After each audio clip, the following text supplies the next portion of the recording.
గురూజీ 72 గంటల్లోనే ఫోన్లోని అద్భుతమైన జ్యోతిష్య పరిష్కారం చూపిస్తారు. నమ్మండి, నమ్మకపోండి, ఇది నిజం. శ్మశాన కాళి రుద్ర చౌడీదేవి ఆరాధకులు నంబర్ 1 వశీకరణ స్పెషలిస్ట్ గురూజీ. మనిషి పుట్టుక నుండి చనిపోయే వరకు వచ్చే అన్ని క్లిష్టమైన సమస్యలకు పరిష్కారం ఇక్కడ లభిస్తుంది. విద్య, ఉద్యోగం, వ్యవహారం, స్త్రీ ప్రేమ, పెళ్లి, సంతానం, స్త్రీ పురుష వశీకరణం, భూవశం, భార్యాభర్తల కలహాలు, కోర్టు సమస్యలు, విడాకుల సమస్యలు, చేతబడి, అప్పుల బాధ, ఇంకా మీకు ఎలాంటి సమస్యలు ఉన్నా 72 గంటల్లోనే. ఓం గం గణపతియే నమః. ఓం నమః శివాయ. ఓం శ్రీ మాత్రే నమః. హయగ్రీవాయ నమః. అందరికీ నమస్కారం. పరాభవ నామ సంవత్సర శుభాకాంక్షలు అందరికీ, ప్రేక్షకుల మహాశయులకి. అయితే ఈరోజు మనము డిస్కస్ చేసుకునే టాపిక్ ఏంటంటే శని అస్తంగత్వం. అయితే ఈ అస్తంగత్వం అంటే ఏంటో చాలామందికి తెలియదు. అయితే ఏ గ్రహమైనా ఒక రాశిలో 30 డిగ్రీల వ్యాపకత్వంతో ఉంటుందన్నమాట. అది రవైనా సరే, 9 గ్రహాలు, మిగతా గ్రహాలైనా, అష్టగ్రహాలైనా కానీ 30 డిగ్రీల పరిమాణంతో కలిసి ఉంటుంది. అయితే ఏ గ్రహమైనా రవికి అతి సమీపంలో, దగ్గరలో వచ్చి ఆ వచ్చిన గ్రహం కనుక అతి సమీపంలో అంటే చాలా దగ్గరగా వచ్చేసేసి ఆ గ్రహం రవి నుంచి 10 డిగ్రీల లోపల అంటే ఉదాహరణకి రవి 20 డిగ్రీలలో ఉన్నట్టయితే దానికి సమీప గ్రహము 20 డిగ్రీల లోపల అని అంటే ఒక 15 డిగ్రీలు లేదా 22 డిగ్రీలు, అంటే అటు 20 డిగ్రీల నుంచి 30 డిగ్రీల లోపల అంటే 10 డిగ్రీలు వస్తుంది కదా. అలాగే 10 డిగ్రీల నుంచి 20 డిగ్రీల లోపల ఏదైనా గ్రహం, అంటే ఉదాహరణ తరఫున నేను చెప్తా ఉన్నాను, ఆ గ్రహం కనుక వచ్చినట్టయితే అది అస్తంగత్వం పొందినట్టుగా మనం జ్యోతిష్ శాస్త్రంలో పరిగణిస్తాం. అయితే ఇప్పుడు మనకి శని మీనరాశిలో సంచరిస్తుంది, ఆ సంగతి అందరికీ తెలిసిందే. అలాగే శనితో పాటు రవి అంటే సూర్యుడు కూడా సంచరిస్తున్నాడు. సో ఈ శని రవి సూర్యుడికి అతి సమీపంలో వచ్చింది. ఈ వచ్చిన ఈ దాన్ని మనం ఏమంటామంటే ఇంతకు ముందు చెప్పుకున్నాం కదా, 10 డిగ్రీల లోపల వచ్చినట్టయితే దాన్ని అస్తంగత్వం పొందుతుంది అని అంటాం. సో ఇప్పుడు శని రవి అతి సమీపంలో 10 డిగ్రీల లోపల మనకి రవి సంచారం శని పైన మీనరాశిలో జరుగుతుంది. అది ఏ సమయంలో ఉందంటే మార్చి 8వ తారీఖు నుంచి ఏప్రిల్ 22, 2026 దాకా ఈ సంగత్వం, ఈ రవి సంచారం అనేది జరుగుతూ ఉంది. సో దీనివల్ల ఏ రాశుల వారికి ఎలాంటి పరిణామం ఎదుర్కోగలుగుతారు, ఎలాంటి సంఘటనలు ఎదుర్కొంటారు, మనము ఒక్కొక్క రాశిగా మనం చూసుకున్నట్టయితే, ముఖ్యంగా ఒక గ్రహం అస్తంగత్వం పొందుతుంది అని అంటే దాని యొక్క కారకత్వాలు, అంటే దాని యొక్క ఫీచర్స్ అన్నీ దెబ్బతింటాయి. అంటే రవి, ఉదాహరణకి మనము ఒక బంతి పెట్టామనుకోండి, ఒక బంతి పెట్టి పెద్ద బంతి, దాని పక్కన ఒక చిన్న బంతి వచ్చింది అనుకోండి, ఈ బంతి నీడలో ఈ చిన్న బంతి కనిపిస్తుందా? కనిపించదు కదా.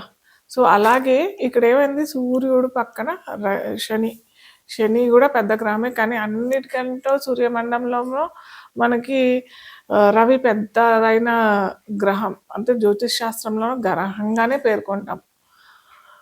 అయితే ఈ సూర్యుడు శనిని దగ్గరగా అతి సమీపంగా వచ్చి ఆ శని కారకత్వాలన్నిటినీ తనలోని నిగుడికించుకుంటాడు కాబట్టి దీన్ని మనం అస్తంగత్వం అని పేర్కొంటాం. ఆ శని కారకత్వాలు అంటే ఏంటి? శని అందరికీ తెలిసిందే, కర్మకారకుడు, వృత్తికారకుడు, మన యొక్క కర్మాలన్నిటినీ దహింపజేసేవాడు శని.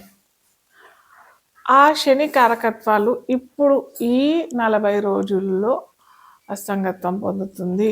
అంటే ఆ కారకత్వాలన్నీ కొద్దిగా తగ్గిపోతాయి. దీనివల్ల ఏమవుతుంది? దీనివల్ల ఏ ఏ రాశికి ఎలాంటి ఫలితాలు వస్తాయి? అది మనము ఇప్పుడు ఒక్కొక్క రాశిగా మనము చూసుకుందాం.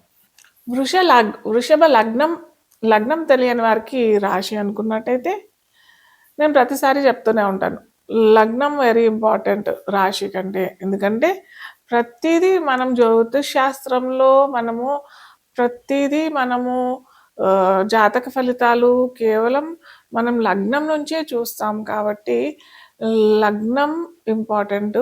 లగ్నంకి దశ అంతర్దశలు వింశోత్తరి దశ క్రమంగా చూసినట్టయితే మనం దశలు తీసుకుంటాము. అలాగే ఏ గ్రహం ఏ చోట ఉంది, ఎవరు చూస్తున్నారు, ఎవరితో ఉన్నారు, ఇవన్నీ మనము లగ్నం నుంచి చూస్తాం కాబట్టి నేను పదే అందరికీ చెప్తూ ఉంటాను, లగ్నం చూసుకుంటే బాగుంటుంది. అయితే లగ్నం తెలియని వారికి రాశి అని అనుకున్నట్టయితే వృషభ రాశి వారికి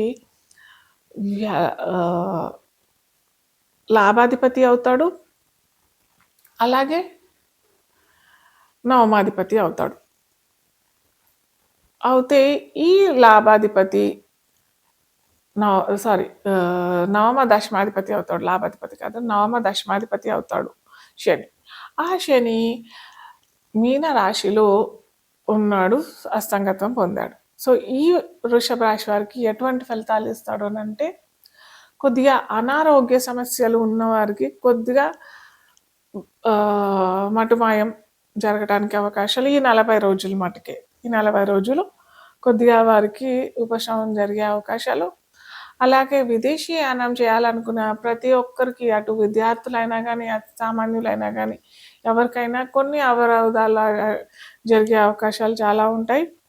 దాంతోపాటు ఈ వృత్తిలో ఉన్నవారికి ముఖ్యంగా ఇటు మార్కెటింగ్ రంగంలో, బ్యాంకింగ్ రంగంలో ఉన్నవారికి కొద్దిగా స్వల్పంగా, మరీ ఎక్కువ కాకుండా స్వల్పమైన ఆబ్స్టకల్స్ రావడానికి, అవరోధాలు రావడానికి అవకాశాలు ఉంటాయి. కాబట్టి మీరు ఖచ్చితంగా ఏమన్నా రెమెడీ చేసుకుంటేనే చాలా బాగుంటుంది. మనకి వృషభ రాశికి అధిపతి ఎవరు అని అంటే శుక్రుడు. అటు శుక్రుడికి శనికి రెండిటికి చేసుకుంటే మీకు అటు వృత్తిపరంగాను, అటు ధనకారకుడైన రాశి కూడా మనకి వృషభ రాశి కాబట్టి వృషభ రాశి ఫలితాలు కూడా అంటే శుక్రుడికి కూడా ఇస్తాడు. సో ప్రతి శుక్రవారం తెల్లటి కలువలతో శ్రీ మహాలక్ష్మీదేవి ఆరాధన చేస్తే చాలా మంచిది. అలాగే ఆంజనేయ స్వామి గుడిలో మీరు కనుక నువ్వుల నూనె లేదా ఆవ నూనె దీపం వెలిగించటానికి, అక్కడ శనీశ్వరుడికి కేవలం అలా పోసేయకండి. శనీశ్వర ఆలయంలో దీపం పెట్టుకోవటానికి, వెలిగించడానికి నూనె కనుక ఆలయాల్లో ఇస్తే చాలా మంచిది.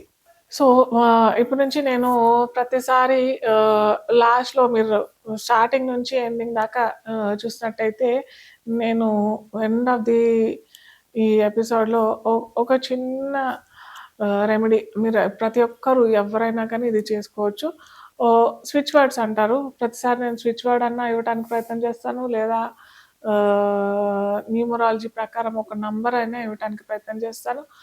ఆ నంబర్ అన్నా, ఆ వర్డ్ అన్నా మీరు కనుక చేసినట్టయితే, ఇది వేదిక్ స్విచ్ వర్డ్, ఇది చేసినట్టయితే మీకు సత్ఫలితాలు అందరికీ లభిస్తాయి. ఇది విద్యార్థులైనా కానీ, గృహిణులైనా కానీ, వ్యాపారస్తులైనా కానీ, ఉద్యోగస్తులైనా కానీ ఎవరైనా చేసుకోవచ్చు. ఒక చిన్న వర్డ్ ఇది, కల్మషి అనే ఈ వర్డ్ మీరు కనుక రోజు 200 సార్లు చదివినట్టయితే మీ కోరికలు తీరుతాయి. కోరికలు అనంటే ఏదో కామక్రోధ వాంఛలు ఇలాంటి కోరికలు కాకుండా సత్కోరికలు, మంచి కోరికలు, మా పిల్లలు ఉన్నతిగా రావాలి, లేదా నాకు వివాహం కావాలి, లేకపోతే నాకు ఉద్యోగం కావాలి.